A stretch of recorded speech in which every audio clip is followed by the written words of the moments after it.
if we're doing. Hey, we're live. All right, we are. Are we live? Yeah, we're live Really? for sure. Oh, great. Do you not feel alive? I feel alive. I'm so alive. do you remember the great Christian rap rock band from the 90s, Payable on Death?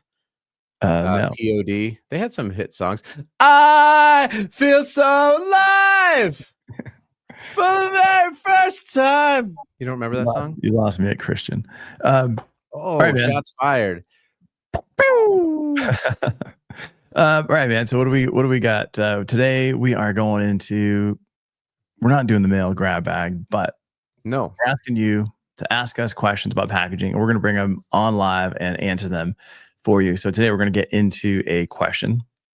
It was not asked directly to us, by the way, but they may as well have because they put it on the internet. Yeah, that's like pretty much coming straight to us. So we're going to get into some packaging comparison. We're going to look at maybe some ways that we would improve this packaging, and we'd love to hear from you, your thoughts on it as well. Before we get started, though, we got Adam Peak, People of Packaging podcast host, and lover of POD from the 90s and early 2000s. Yeah. Yeah, you love a pud. Then we've got oh my gosh, I should start the POD cast, the podcast. They just talk about. Ryan Fox is with me. Ryan Fox, if you're listening, let's do it. And Cory Connors is not here today. He's still in Japan. He is big in Japan. Huge. He's solving all the world problems. Can't wait for him to come back. And then you got me, Evelio Mattos. Yes. Middle Brandon Gomes. Evelio went to middle school in Japan. What's up, Brandon? I lived in Japan. I spent a good amount of time in Japan, thanks to the good old Marine Corps. Yeah, man. Let's do this.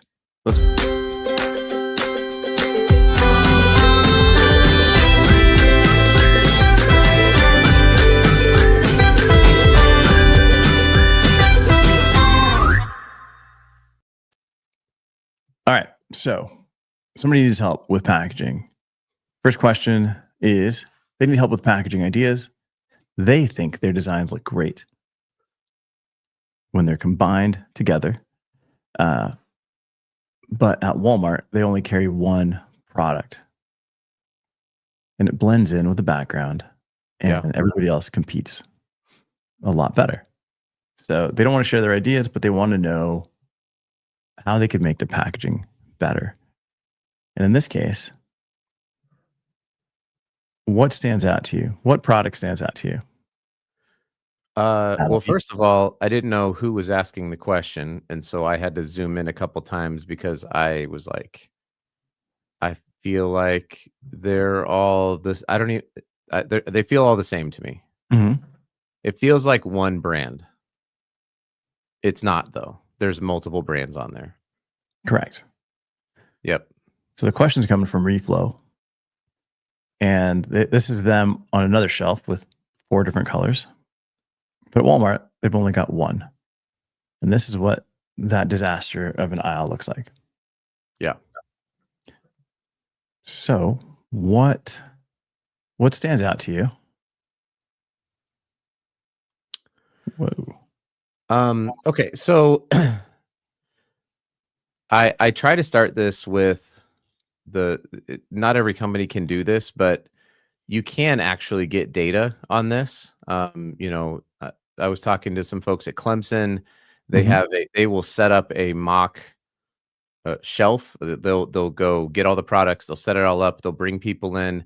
They'll do eye tracking tests. They'll do a bunch of different tests to see if the problem really is the packaging. If you are standing out, because we can say here's our opinion on this, and that's fine. It makes for decent content. But I think the real thing for a brand to do is try to get to the data, try to understand, are people actually noticing it? I would venture to guess that people do not notice the reflow on this pegboard right here. Yeah, I don't think that they probably do, because you've got all the different, it's like all the standard kids colors. Everyone has bought the same book on kids branding. They're using the same basic schemes, and it looks the same. Like, it just looks everything looks the same. And so I would imagine that nobody is going like, yeah, definitely the reflow. That's the one that stands out to me. Yeah, and if you're just listening to this, hop over to YouTube and check it out and let us know kind of your thoughts. Brandon, since you're listening, what do you think? What stands out? What stands out to you? And while hopefully Brandon comments on this, I think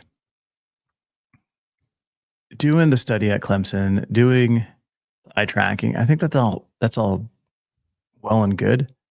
But I don't know that that's necessarily helpful in this case, only because there are so many things that are wrong with this product already, like that are just instant, low hanging fruit that can be tackled. And I think once you get some of these things corrected, you can then start doing eye tracking tests to do. Yeah, do some A/B testing. That's what I didn't mean. Like, go do this right now with this exact product. Maybe it's a good point. I wouldn't do it with this exact product. I would iterate first and then see if the iteration is going to land.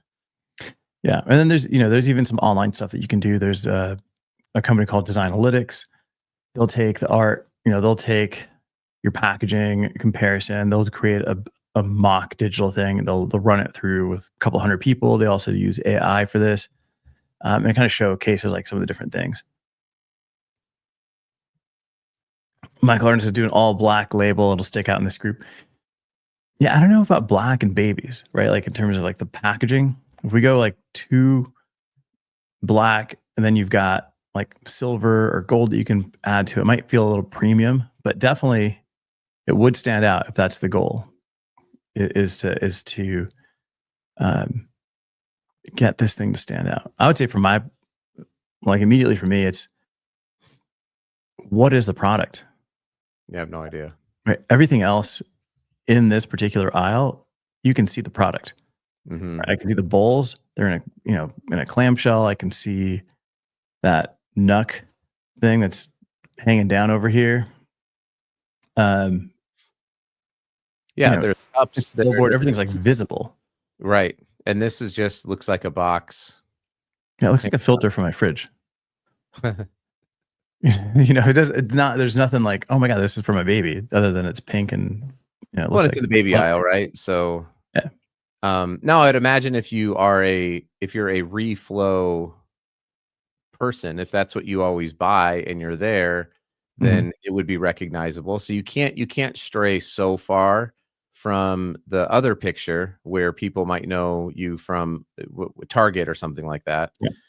But at the same time, you got to do something different, either with like I don't know, even like one of those obnoxious like day glow stickers that just says like what the product is. Or I mean, an example of that was actually with not baby products, but in the automotive section, Lucas Oil was having a similar kind of problem where their stuff all looked the same, and they literally just took like a bright fluorescent like green and red sticker and added some words to it, and their sales skyrocketed just for like the simplest little thing. And so sometimes you can do these, you can keep your consistency, but for specific applications like Walmart, you could put whatever. I don't know the marketing of that, but you could do something to at least draw the eyes to it. So then maybe somebody could know what it is. Yeah. And, I think this, so let's kind of go top to bottom on this pack, right? You've got this reflow. You can see all the different colors there, but if we get into like this one here,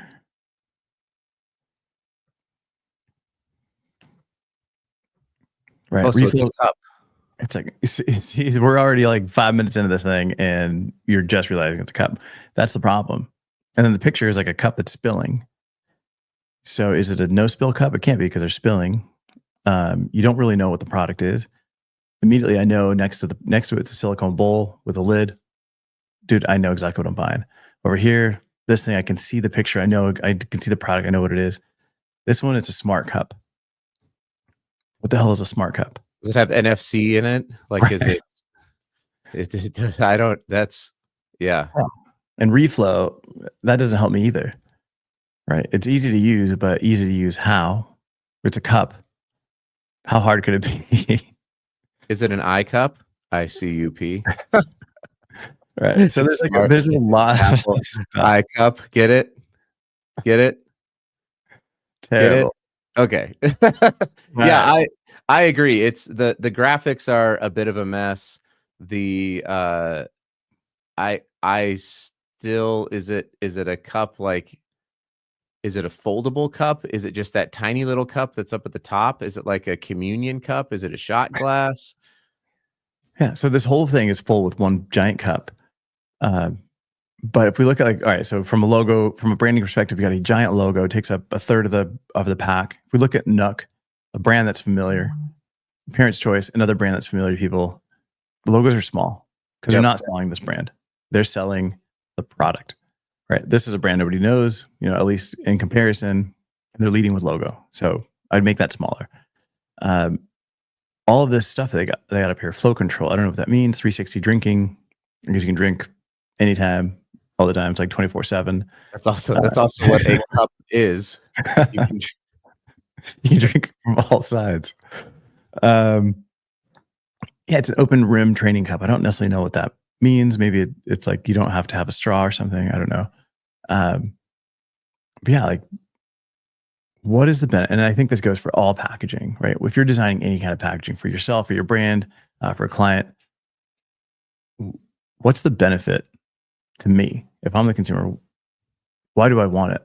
Mm-hmm. What's the benefit that I'm going to get away from that? I'm going to get from this product if I buy it? I don't have time to investigate and try to figure out what this thing does. Yeah, I have no idea. I mean, but of course I'm not, neither one of us are in this phase of life. I spent a solid 10 years in this phase with, having 5 kids in 10 years. And there was never a single moment where I was like, babe, we need a smart cup. We need an open rim training cup. So again, that doesn't mean that there's not room for innovation or that it's not a really cool product or whatever it is. It's just but tell the consumer why. If somebody's going there specifically to buy your product, they're probably just buying it online. So if you're trying to sell a retail product, you have to be able to get their attention and grab, the parents' attention there and say, this is why this product is cool, not just what it is, because what it is doesn't matter. Why is it cool for your baby? Yeah. Why do babies think it's cool? Chris coming in with competing brands showcase the product more clearly. 100%. Like being able to showcase a product is important in this aisle if that's what everybody else is doing. Reflow cup is hidden behind the opaque packaging, making it harder for customers to see the actual design and understand how it works. Yeah, you don't know, and you don't have time, right? People don't have time to pick this thing up and figure out how is it going to benefit my kid. Try to see through this thing. Maybe there's more information on the back. Maybe that information on the back should be on the front.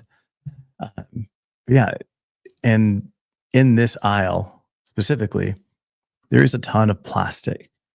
The products are plastic, so a brand can't be like, we're trying to get away from plastic packaging when everything on that shelf is completely plastic. So do a clamshell, make this product visible. Is that a smart cup? Yeah, it's a smart cup. This is it's an open rim training cup. Perfect. From Myers. You can drink 360. And you can do some cool stuff with paperboard packaging as well. It doesn't have to be plastic, where people could see the product and you could still make it, hangable and merchandisable. But the thing is, like, everything else on there is not made to go on a shelf except for Reflow. And so my question would be, does Reflow have other merchandising where they're not on a pegboard, where the box has to stand up? Because if not, you can do some really pretty awesome stuff like what Nook does, right? Like that's all paper-based packaging, and they have highlighted the product. It's plastic. That is? Yeah, it's if I remember correctly, it's either laminated because of this turn. Well, the bowl next to it is all paperboard. This one, yeah. That's a Parents' Choice. Yeah, I mean, again, you don't have to do stuff. For sure. You can do some cool stuff. It doesn't have to be a custom thermoform plastic, but also what they have right now is not, it's not working for me, dog. Maybe I'll go to Walmart today and get out my Ray-Ban Meta glasses and Test it out. Test it out. Yeah. Nice. All right, we're gonna wrap up. Thanks for joining us, as always. Appreciate it. Any questions? If you do have questions on packaging, let us know. If you're designing packaging and you've got some questions, ask. If you got some materials that you're curious about, ask. We're gonna start doing more of these question and answer. Ask us anything about packaging, and we'll get to it. Anything you want to say before we get off here, Adam? Yeah, SNL's 50th anniversary highlighted microplastics in one of its skits, and it was pretty fantastic. It was funny, and I thought, great, we've made it. Packaging made it to SNL's 50th anniversary. So go check it out. It's with it's the Debbie Downer skit. It's pretty funny. All right, guys, we'll see you. Go check that out.